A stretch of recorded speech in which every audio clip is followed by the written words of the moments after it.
여러분, 이런 새벽 경험해 보신 적 있으신가요? 겨우 잠이 들었는데 또 화장실이네 하며 눈이 번쩍 떠집니다. 불 꺼진 방, 졸린 눈 비비며 화장실로 걷는 그 몇 걸음이 참 피곤하고 지칩니다. 소변 보고 다시 누웠지만 잠은 어디론가 도망가 버렸고 뒤척이다 다시 일어나면 벌써 새벽 4시, 5시. 이런 밤이 며칠, 몇 달 계속되면 몸도 마음도 지칩니다. 실제로 저에게 진료를 받으러 오시는 60대 이상 어르신들의 가장 흔한 고민 중 하나가 바로 이겁니다. 선생님, 밤에 화장실만 안 가면 살 것 같아요. 한 번 깨면 그다음부턴 잠도 안 와요. 낮에는 졸리고 멍해서 아무 일도 못 하겠어요. 그 마음 너무 잘 압니다. 밤에 푹 자야 낮에도 움직일 수 있잖아요. 그런데요, 이게 단순히 나이 들어서 당연한 현상이 아닙니다. 분명히 이유가 있고 그 원인만 제대로 알면 생각보다 아주 간단한 방법으로 바로 개선할 수 있습니다. 무슨 약을 먹거나 비싼 치료를 받지 않아도 말이에요. 오늘 영상에서는 그동안 많은 분들이 힘들어 하셨던 밤마다 화장실 가는 문제를 정확히 짚어드리고 단 하루만 실천해도 효과를 체감할 수 있는 생활 속 루틴까지 차근차근 알려드릴 겁니다. 정말 중요한 내용이니 잠시만 시간을 내어 끝까지 봐주시길 부탁드립니다. 오늘 이 영상을 끝까지 보신다면 더 이상 밤마다, 새벽마다 소변이 마려워 깨는 일도 화장실을 왔다 갔다 할 일도 없어집니다. 그리고 부탁 하나 드릴게요. 구독과 좋아요, 그리고 알림 설정까지 꼭 눌러주세요. 여러분의 이 작은 행동 하나가 누군가의 밤을 편하게 만들 수 있고 그리고 앞으로도 여러분의 인생의 건강과 행복을 위한 정보들을 계속해서 보실 수 있습니다. 그럼 시작하겠습니다. 저는 73세 비뇨기과 전문의 오정석입니다. 이 이야기를 시작하기에 앞서 제가 진료실에서 만난 박말순 어르신의 이야기를 먼저 들려드릴게요. 박말순 어르신은 올해 71세. 밝고 유쾌한 분이셨지만 이 날만큼은 눈가가 젖어 있었습니다. 선생님, 전 요즘 하루가 너무 힘들어요. 밤에만 4번 화장실을 다녀와요. 처음엔 소변이 너무 자주 마려워서 그런가 싶었는데 나중엔 혹시 내가 병이 있는 건 아닐까 겁까지 나더라고요. 라고 하시며 힘들어 하셨죠. 이런 경우 원인을 잘 살펴보면 놀랍게도 단순한 생활 습관 하나만 바꿔도 바로 그날 밤부터 달라질 수 있습니다. 박말순 어르신은 믿기 어려워 하셨지만 정확히 알려드린 방법을 따라 하신 그 다음 날 환하게 웃으며 다시 진료실로 들어오셨습니다. 선생님, 어젯밤엔 딱 한 번밖에 안 깼어요. 그것도 아침에 거의 다 돼서요. 이렇게 잤던 게 몇 달 만인지 모르겠어요. 이건 기적이 아니라 이유를 알고 바로 잡은 결과입니다. 왜 우리는 나이가 들수록 밤에 화장실을 자주 가게 되는 걸까요? 그저 나이 탓, 전립선 탓만 하고 넘기셨다면 오늘 이걸 꼭 보고 가셔야 합니다. 실제로 많은 어르신들이 화장실 때문에 자다 깨는 게 너무 힘들다고 하시는데요. 이런 야간뇨 즉 밤에 자주 소변이 마려운 증상은 60세 이상 남성의 약 65%, 여성의 약 55%에서 나타납니다. 그런데 중요한 건 이게 단지 나이 때문만은 아니라는 겁니다. 의외로 아주 단순한 생활 습관 몇 가지만 바꿔도 바로 그 다음 날부터 달라지는 경우가 많다는 사실. 자, 이제 그 원인을 하나씩 짚어보겠습니다. 원인 1. 물을 마시는 시간이 잘못된 것입니다. 물을 많이 마시는 것 자체는 좋은 일이에요. 그런데 문제는 언제 마시느냐입니다. 대부분 어르신들이 이렇게 말씀하세요. 낮엔 바빠서 물을 잘 못 마시고 저녁 먹고 텔레비전 보면서 생수 한 병 마십니다. 이게 바로 핵심입니다. 늦은 저녁 한꺼번에 마신 물은 밤에 전부 소변으로 나오게 됩니다. 2018년 일본 도쿄 의대의 연구에 따르면 저녁 7시 이후에 수분을 집중적으로 섭취한 사람들은 그렇지 않은 사람들에 비해 야간뇨 발생률이 약 2.4배 증가했다고 발표했습니다. 또한 노인은 신장의 수분 조절 기능이 떨어지기 때문에 밤에 물을 마시면 몸에 오래 머물지 않고 곧바로 방광으로 내려가게 됩니다. 그렇기 때문에 물을 마시는 시점만 바꿔도 밤이 달라집니다. 원인이 오래 앉아 있기는 밤에 수분이 몰리는 구조입니다. 하루 종일 앉아 계신 분들 많으시죠? 소파에 앉아 TV 보기, 컴퓨터 앞에 오래 앉기, 심지어 낮잠도 눕지 않고 앉아서 주무시는 경우도 많습니다. 이렇게 오래 앉아 있으면 다리 쪽으로 수분이 몰립니다. 그리고 우리가 누워서 잠이 들면 낮 동안 다리에 몰려 있던 수분이 위로 올라와 신장으로 가고 방광에 들어가 소변이 마렵다는 신호로 바뀌는 겁니다. 영국에서 2020년에 발표된 연구에 따르면 하루 5시간 이상 앉아 있는 고령자는 야간요 증상이 없는 그룹보다 최대 2.8배 더 자주 밤에 소변을 본다고 보고했습니다. 그렇기 때문에 낮에 잠깐이라도 다리 스트레칭, 단 10분만 해도 방광으로 가는 수분의 양이 줄어들 수 있습니다. 원인 3. 저녁 식사의 염분이 문제입니다. 많은 분들이 이렇게 말씀하세요. 저녁은 간단히 먹었어요. 김치에 찌개 조금 멸치볶음 좀 먹고요. 그런데 바로 이 짭조름한 반찬들이 문제의 시작입니다. 염분이 많은 음식을 저녁에 먹으면 몸이 갈증을 느끼고 늦은 밤에 물을 더 마시게 되고 밤에 소변이 훨씬 많이 생성됩니다. 미국 하버드대 연구팀은 저녁 염분 섭취량이 높을수록 야간요 증상이 강해진다는 결과를 발표했습니다. 특히 김치, 젓갈, 국물 요리, 인스턴트 식품은 소변 생성량을 증가시키는 주된 요인으로 분석됐습니다. 그렇기 때문에 저녁엔 싱겁게 적게, 특히 국물은 반 공기 이하, 젓갈은 한두 젓가락만 드세요. 자, 새벽마다 소변이 마려워 자꾸 깨는 원인에 대해 말씀드렸습니다. 그럼 본격적으로 하루 만에 효과를 본 물 마시는 시간표, 밤 화장실 줄이는 저녁 식사 요령, 자기 전 반드시 해야 할 5분 습관에 대해 설명해 드릴게요. 물, 식사, 그리고 잠들기 전 단 5분. 이 세 가지만 바꾸면 밤이 달라집니다. 앞서 이야기 드렸듯이 밤마다 화장실에 자주 가는 것은 단지 나이가 들어서 생기는 자연스러운 현상만은 아닙니다. 생활 속 습관 하나만 바꿔도 그날 밤부터 확실한 차이를 느끼는 분들이 많습니다. 지금부터는 실제로 많은 분들이 따라 하시고 정말 이거 하나로 밤이 달라졌어요. 라고 말해주신 세 가지 실천법을 자세히 설명드리겠습니다. 첫 번째는 물을 마시는 시간을 조절하는 것입니다. 많은 분들이 건강을 위해 하루에 물을 많이 마셔야 한다는 말을 듣고 열심히 물을 마십니다. 그런데 정작 중요한 건 물을 얼마나 마시느냐보다 언제 마시느냐입니다. 보통 아침에는 바쁘고 점심때는 외출 중이라 물을 챙기기 어렵고 그러다 보니 집에 들어온 저녁 시간이 되어야 그때 돼서 갈증을 느끼며 생수를 벌컥벌컥 마시는 경우가 많습니다. 하지만 그렇게 늦은 시간에 마신 물은 몸 안에서 머물 틈도 없이 그대로 신장으로 가고 밤새도록 방광에 차게 됩니다. 결국 한밤중에 소변이 마려워 깨고 다시 잠을 이루기 어려워지는 것이죠. 그래서 물은 아침과 낮 활동적인 시간에 조금씩 나누어 마시는 것이 좋습니다. 특히 저녁 6시 이후에는 가능한 함물을 줄이는 것이 핵심입니다. 아예 안 마시기는 어렵겠지만 입이 마를 때 한두 모금 정도만 드시는 것이 좋습니다. 저녁 식사 이후에 물을 습관적으로 많이 마시는 분들은 그 양을 절반 이하로 줄이는 것만으로도 밤 화장실 횟수가 줄어듭니다. 딱 하루만 조절해 보셔도 그 차이를 분명히 느끼실 수 있습니다. 두 번째는 저녁 식사 습관입니다. 저녁 식사는 하루 중 가장 가볍게 드셔야 합니다. 그런데 실제 많은 분들이 이렇게 말씀하십니다. 저녁은 별거 안 먹었어요.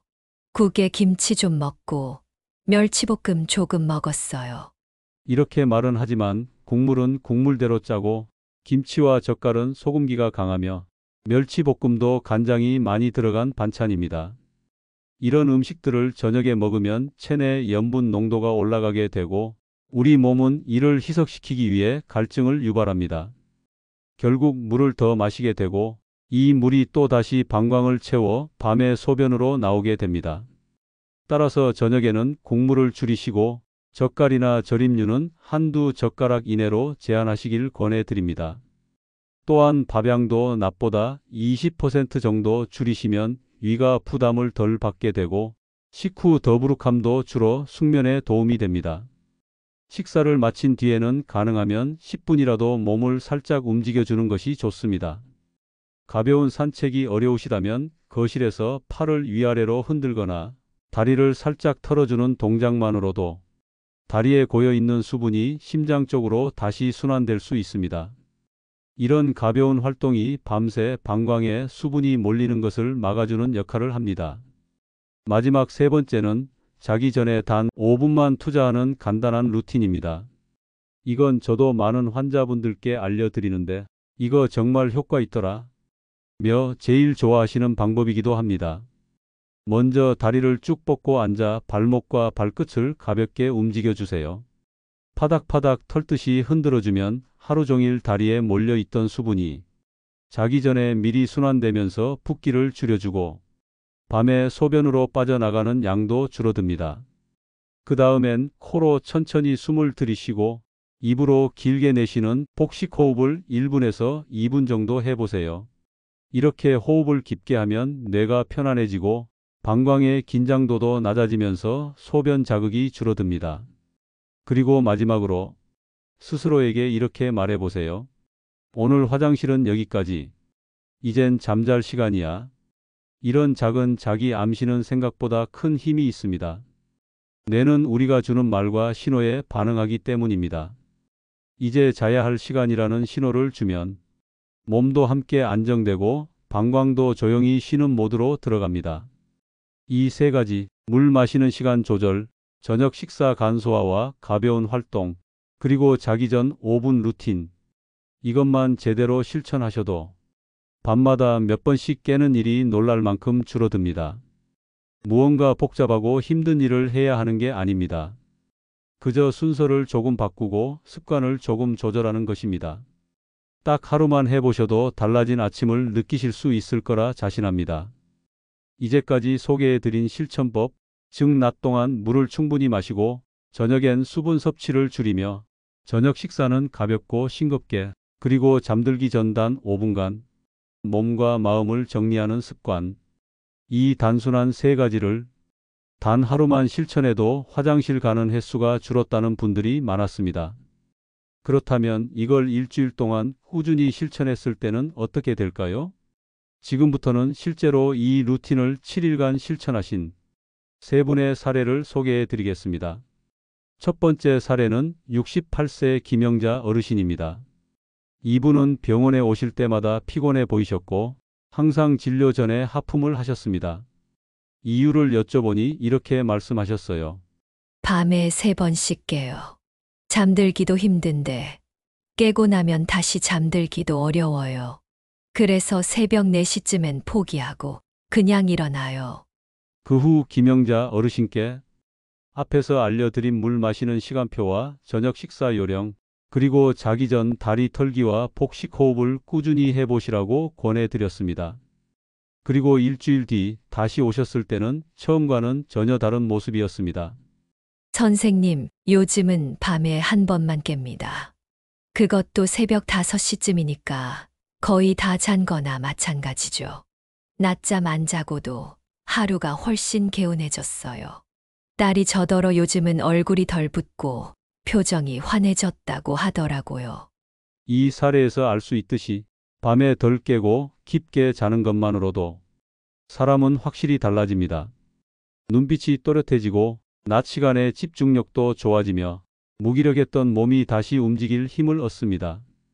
두 번째는 75세 이정우 어르신입니다. 이분은 나이가 들어서 그런지 아무리 자도 피곤하다고 하셨습니다. 실제로 하루 8시간 이상 자는데도 아침이면 머리가 무겁고 몸이 찌뿌둥하다고 하셨죠. 그런데 알고 보니 잠자는 시간 동안 4~5번씩 깨는 생활을 수년째 하고 계셨습니다. 깨는 원인은 대부분 소변이었고 그 소변은 대부분 저녁 식사 후 생수 2잔에서 비롯된 것이었습니다. 이정우 어르신은 그날부터 저녁 물을 반 잔 이하로 줄이고 찬 국 대신 미지근한 된장국을 소량 마셨습니다. 식사 후에는 손으로 무릎을 톡톡 두드리는 간단한 순환 자극을 해주셨고 자기 전엔 복식 호흡과 발끝 털기를 실천하셨습니다. 그로부터 일주일 후 어르신은 처음으로 새벽 3시까지 한 번도 안 깼어요.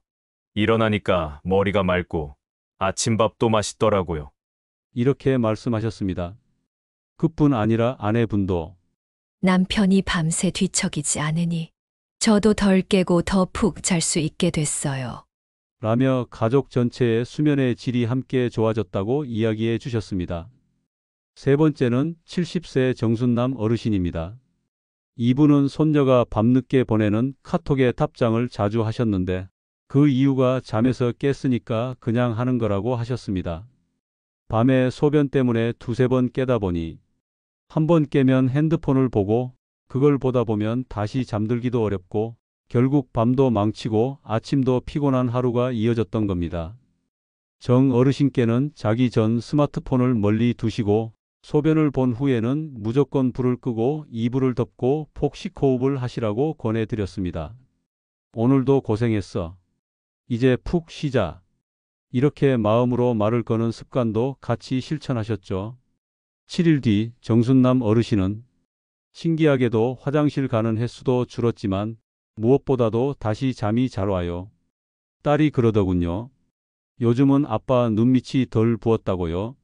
이처럼 밤중 소변 횟수의 감소는 단지 화장실 안 가도 되어서 편하다는 수준이 아니라 몸 전체의 회복력을 높여주고 정서적인 안정감과 삶의 활력까지 되돌려줍니다.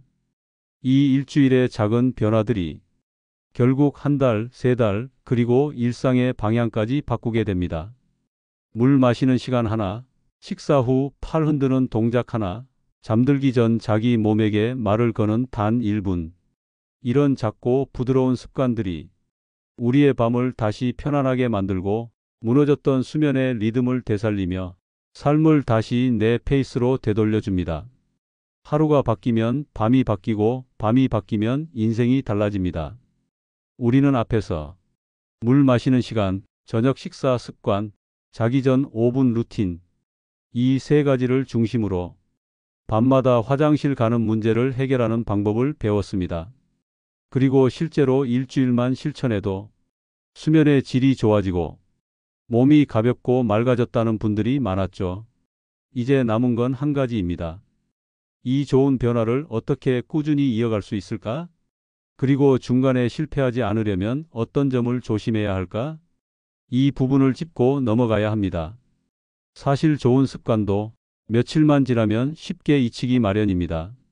우리 뇌는 변화보다는 익숙함을 더 좋아하기 때문에 처음 며칠은 의지가 강하다가도 조금만 피곤하거나 바쁘면 금세 예전으로 돌아가게 되죠. 하지만 한 가지 기억하셨으면 좋겠습니다. 기억력은 믿을 게 못 되지만 습관은 나를 배신하지 않습니다. 습관이 몸에 배면 이제는 기억하지 않아도 저절로 하게 됩니다. 그래서 오늘은 그 습관을 어떻게 쉽게 만들 수 있는지를 알려드리겠습니다. 먼저 알람 활용하기입니다. 사람은 반복되는 소리에 반응하게 되어 있습니다. 예를 들어 오전 10시, 오후 3시에 물 마시기 알람을 맞춰두는 것만으로도 낮 시간대에 수분을 충분히 섭취하는 데 큰 도움이 됩니다. 반대로 오후 6시 이후엔 물 적게 마시기 알람을 설정해 두면 자연스럽게 저녁 수분을 줄일 수 있게 됩니다. 또한 가족과 함께 실천하는 것도 큰 도움이 됩니다. 혼자 하면 피곤할 수 있지만 남편이나 아내, 자녀와 함께 오늘 물은 몇 시에 마셨어요? 저녁은 싱겁게 먹었어요? 이런 간단한 질문을 주고받는 것만으로도 서로의 생활이 달라질 수 있습니다. 실제로 어떤 어르신은 냉장고에 커다란 종이를 붙여두고 거기에 물 마신 시간과 저녁 식사 시간을 체크하셨습니다. 그것만으로도 내가 오늘도 잘하고 있구나라는 뿌듯함을 느끼셨고 습관도 더 오래 유지할 수 있었다고 하셨습니다. 이제 자주 나오는 오해와 실수들도 함께 짚어보겠습니다. 가장 흔한 실수는 낮에 물을 마신다고 해서 아예 저녁엔 물을 전혀 안 마셔야겠다 하는 것입니다. 그러면 오히려 몸이 탈수 상태가 되어 혈압이 떨어지고 밤에 갈증으로 잠이 깨게 됩니다. 중요한 건 완전 금지가 아니라 적당한 조절입니다. 입이 마를 땐 당연히 마셔야 합니다. 단 벌컥벌컥 마시지 말고 한두 모금씩 천천히 입안을 적시는 정도로 마시는 게 가장 좋습니다. 또 다른 오해는 한 번 실천했는데 그날 밤에도 깼어요. 소용없는 것 같아요. 하는 마음입니다. 사람마다 몸 상태가 다르기 때문에 바로 다음 날 효과를 보는 분도 있지만 3일, 5일 또는 일주일 이상 꾸준히 해야 결과가 나오는 분들도 있습니다. 한두 번의 결과가 없다고 포기하지 마세요. 뿌리 내리는 시간은 조금 걸려도 한 번 뿌리 내리면 오래 갑니다. 그리고 또 하나, 자기 전에 스트레칭이나 호흡법을 하는 걸 귀찮다고 여기지 마시길 바랍니다. 그건 내 몸과 내 마음을 달래주는 하루의 인사이자 내가 나를 돌보는 가장 기본적인 행동입니다. 단 5분이면 됩니다. 휴대폰 보는 시간을 5분만 줄이면 그 시간을 내 몸에 줄 수 있습니다. 마지막으로 너무 잘하려고 하지 마세요. 하루에 다 지켜야 하는 완벽한 루틴이 아니라 오늘은 물 마시는 시간은 지켰다. 오늘은 자기 전 호흡은 했다. 이렇게 한 가지씩만 해내도 충분히 잘하고 계신 겁니다. 건강은 성적표가 아닙니다. 완벽한 점수를 내야 의미 있는 게 아니라 어제보다 오늘이 조금 나아지는 것, 그게 진짜 건강입니다. 여기까지 시청해 주시느라 정말 수고 많으셨습니다. 오늘 우리는 나이가 들면서 흔히 겪게 되는 밤마다 화장실을 자주 가는 고민에 대해 이야기했습니다. 그저 나이 탓이라고 넘겼던 문제, 하지만 그 안에는 분명한 원인이 있었고 해결할 수 있는 길도 있었습니다. 물이 몸에 좋은 건 맞지만 그 물을 언제 어떻게 마시느냐에 따라 밤의 질이 달라질 수 있고 저녁 식사가 단순한 한 끼가 아니라 몸이 밤새 어떻게 반응할지 결정하는 열쇠가 될 수 있으며 잠들기 전 단 5분 조용히 몸을 다독이고 숨을 천천히 들이쉬는 그 시간이 하루를 마무리 짓는 최고의 선물이 될 수 있다는 사실. 우리는 그걸 함께 확인했습니다. 그리고 무엇보다 이 작은 실천을 단 하루 또 일주일만 이어가도 몸은 분명히 반응하고 삶의 리듬이 회복되기 시작한다는 것도 실제 사례를 통해 보았습니다. 밤새 두세 번씩 깨던 분이 이제는 한 번만 깨거나 아예 새벽까지 푹 자게 되었고 아침이면 무겁던 머리와 다리가 가볍고 가족들도 요즘 더 밝아졌다고 말하게 되었다는 이야기는 결코 남의 일이 아닙니다. 당신도 충분히 그렇게 될 수 있습니다. 건강은 거창한 결심으로 시작되지 않습니다. 하루에 물 한 컵을 더 일찍 마시고 국물 한 숟갈을 줄이고 잠들기 전 스스로를 위로하는 5분을 갖는 그 조용한 반복 속에서 건강은 자랍니다. 혹시 오늘 들은 이야기 중 모두 실천하지 못하더라도 괜찮습니다. 하루에 한 가지라도 내가 내 몸을 위해 무언가 해줬다는 마음을 품고 살아간다면 그 자체로 이미 건강을 향한 첫걸음을 내디딘 것입니다. 밤이 깊을수록 몸은 회복할 기회를 원합니다. 잠이 들고 나면 몸은 스스로를 정리하고 고칩니다. 그 시간을 방해하지 않도록 도와주는 것, 그것이 바로 오늘 이 영상의 목적이었습니다. 이제 여러분의 밤이 다시 고요해지길 바랍니다. 화장실을 향해 걷던 발걸음 대신 깊은 잠 속에서 숨 고르며 편안한 아침을 맞이하는 그 기분을 꼭 다시 느껴보시길 진심으로 응원합니다. 마지막으로 드리는 작은 부탁입니다. 오늘 영상이 도움이 되셨다면 구독과 좋아요 그리고 알림 설정을 해주세요. 이 콘텐츠가 더 많은 분들께 전해져 당신처럼 다시 편안한 밤을 되찾는 분들이 늘어나도록 여러분의 손길이 큰 힘이 됩니다. 저는 여러분의 내일을 그리고 오늘 밤을 진심으로 응원합니다. 다음 이야기에서도 따뜻하고 실천 가능한 건강 정보를 들려드릴 겸 잊지 말고 다시 찾아와 주세요. 감사합니다. 채널 인생행복이었습니다.